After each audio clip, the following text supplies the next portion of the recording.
Et à tous mes futurs compatriotes canadiens, j'espère que vous allez bien. Moi, je vais super bien, surtout que je sais on va se voir, ok? On est en train de se voir. Donc, je suis tellement contente. Encore, l'information, n'hésitez pas de me dire dans les commentaires quels sont les sujets que je peux, enfin, les sujets pour lesquels je peux faire des recherches pour vous. N'hésitez pas, je suis là pour vous. Et comme je le disais tantôt, j'ai toujours ma fiche où je note toutes les questions. Donc, je note toujours les questions et je travaille en fonction de cette fiche-là. Donc, je vais faire des recherches en fonction de cette fiche-là en tant que chasseuse d'informations. Et du coup, dans la liste des questions, il y a une internaute qui m'a demandé si nous allons venir, est-ce que tu peux déjà nous dire qu'est-ce que nous devons mettre dans nos valises? Vraiment, ça c'est une très bonne question.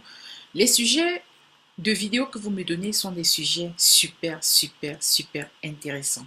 Et vraiment, j'aime parce que ça m'aide également à bien m'organiser. Ça m'aide à savoir quel est le contenu que je peux vous apporter et qui pourrait vous aider parce que nous sommes dans du sérieux. Et encore, nous éviter toute forme d'arnaque. Donc voilà, lorsque vous allez venir, lorsque vous avez déjà obtenu votre visa, oh, bonne nouvelle, toutes mes félicitations pour tous ceux qui sont en train d'obtenir les visas, parce que je sais qu'il y en a qui obtiennent, mais vous savez qu'avec les empoisonnements au pays, ils ne veulent pas toujours partager l'information. Et moi non plus, je ne suis pas là pour divulguer des informations privées des autres personnes. Mais là, je parle à tout le monde, mais ceux qui ont le visa se reconnaîtront. Donc, alors, qu'est-ce que vous devez mettre dans vos valises? Déjà le Canada. On est d'accord, surtout cette semaine, il y a eu une vague de tempête de neige qui s'est abattue sur le Canada. Nous avons même perdu un peu l'électricité pour quelques minutes et voilà. Donc vous devez vous préparer. Ça, c'est le premier combat au Canada. Vous devez vous préparer pour affronter l'hiver. Les manteaux, comme vous voyez au-dessus là, les manteaux, comme vous voyez là à côté, vous devez acheter, soit depuis le pays, comme vous voyez, vous devez acheter des manteaux spéciaux pour affronter l'hiver canadien. Et vraiment, l'hiver canadien, ça ne blague pas. Après le manteau, il y en a qui disent, je vais acheter au pays. Après, c'est vous qui voyez, mais moi, je venais de l'Europe, donc j'étais dans une partie quand même en Europe où il faisait très froid. Le manteau m'avait beaucoup aidé ici. Mais pour ceux qui viennent d'Afrique, moi, je vous conseillerais de les acheter ici. Et le budget d'un manteau, pareil, comme vous voyez le prix là, on va aller entre 80, voire même jusqu'à 500 dollars. Je suis une personne qui aime investir sur le long terme. Si vous n'avez pas assez de moyens, prenez un manteau cheap, mais après l'hiver, vous allez voir que vous aurez besoin d'un nouveau manteau. Et je vais un peu donner, comme vous voyez le manteau, il vous faut une capuche. N'achetez pas juste des manteaux qui vont vous couvrir comme ça. Achetez des manteaux, comme vous voyez, qui vont vous couvrir sur toute la tête.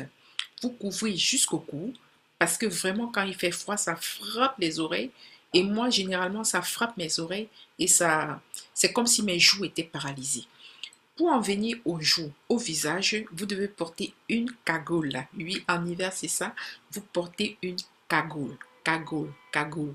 Donc, vous êtes là comme un gars qui va faire le hold-up, quoi. Donc, vous voyez là, ça, c'est à ça que ressemble une cagoule. Vous allez protéger votre visage.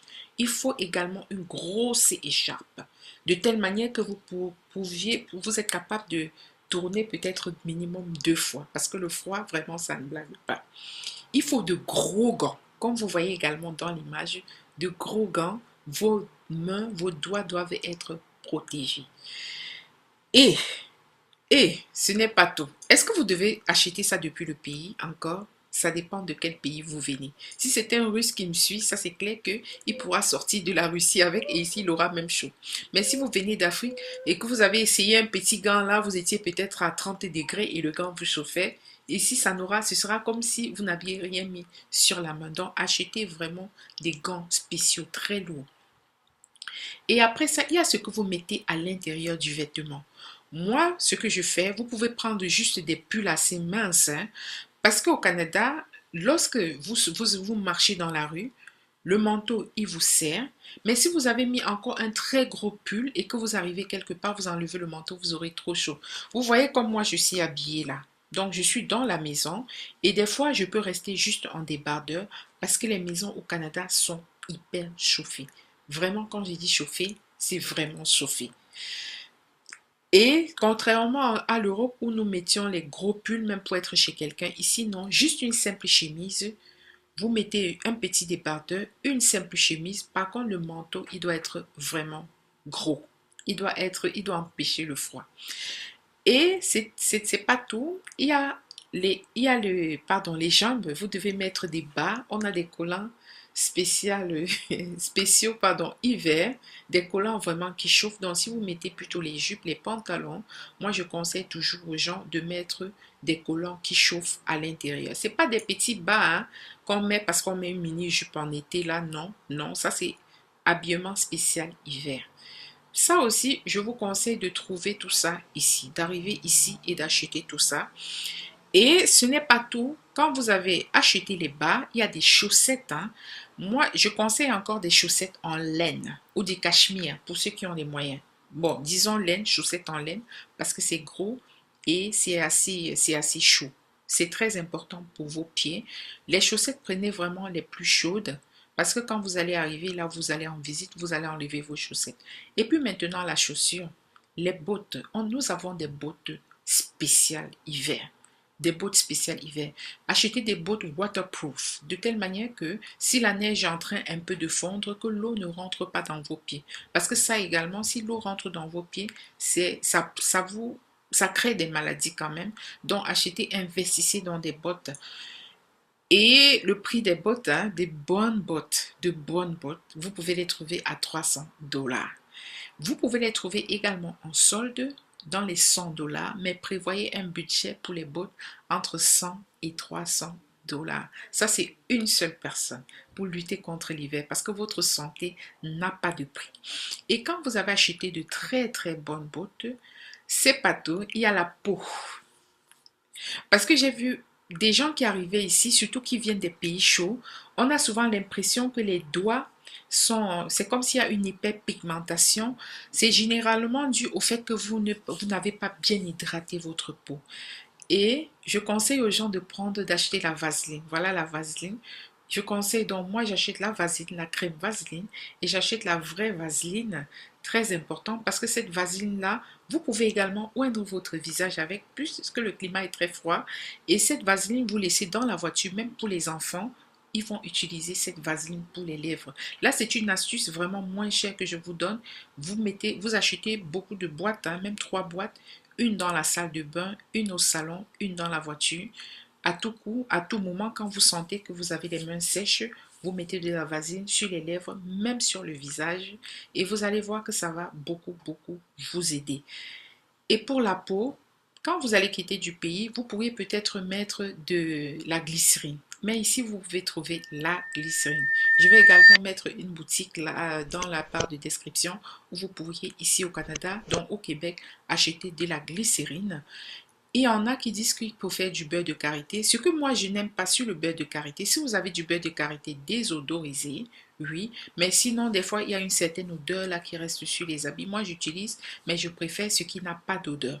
Si vous avez du beurre de karité, c'est parfait. Donc, vous pouvez quitter du pays avec de la vaseline, si vous en avez, du beurre de karité, du mentholatum pour certains, pour les lèvres, même pour les narines, parce que vous aurez souvent des narines bouchées à cause du froid. Et ça, c'était pour la peau. Et ici, vous allez acheter une crème. Et dans la crème, vous pouvez ajouter juste un peu de glycérine. Mais vous pouvez également vous oindre d'abord avec du beurre de karité. Donc, toujours le beurre de karité, utilisez ça sur une peau mouillée, humide. Parce que si la peau est sèche, ça ne va pas bien pénétrer. Ça, c'est mon expérience. Donc, la peau étant humide, vous mettez votre beurre de karité. Peut-être après, vous ajoutez la crème et ainsi de suite. Et une des dernières astuces, c'est les odeurs. Lorsque nous venons ici, j'ai remarqué que les gens de l'Amérique du Nord se plaignent que les gens de l'extérieur ont beaucoup d'odeurs. Je sais, c'est parce que nous avons des épices et ainsi de suite, donc c'est ça. Pour les odeurs, n'oubliez pas, et je l'ai essayé et ça marche, ce que vous devez faire, c'est d'épiler les aisselles. Parce que souvent, ce sont ces poils qui donnent les odeurs.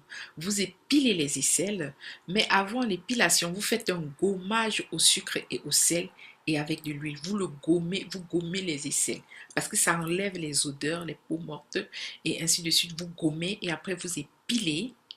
Je ne sais pas si vous faites à la cire, vous arrachez à la cire. Ça fait mal, mais c'est super. Et lorsque vous sortez, toujours utiliser des déodorants. Peut-être des déodorants sans odeur. Parce qu'en même temps, c'est pas tout le monde qui va aimer les odeurs de certains parfums. Donc, vous épilez bien les aisselles, vous les gommez avant, vous épilez et toujours utiliser des déodorants. Très important au Canada. Déodorants. Ils n'aiment pas quand vous avez des odeurs bizarres. Et la suite, on parlait de quitter du pays avec des valises, mais je vous préviens quand même, la suite, hein, il y a un secret ici. Il y a quelque chose qu'on a créé, le savon. On se lave au moins une fois par jour. Moi, je le fais 2 fois par jour. 2 fois par jour, très important. Le matin, lorsque je sors, et le soir, lorsque je vais me coucher.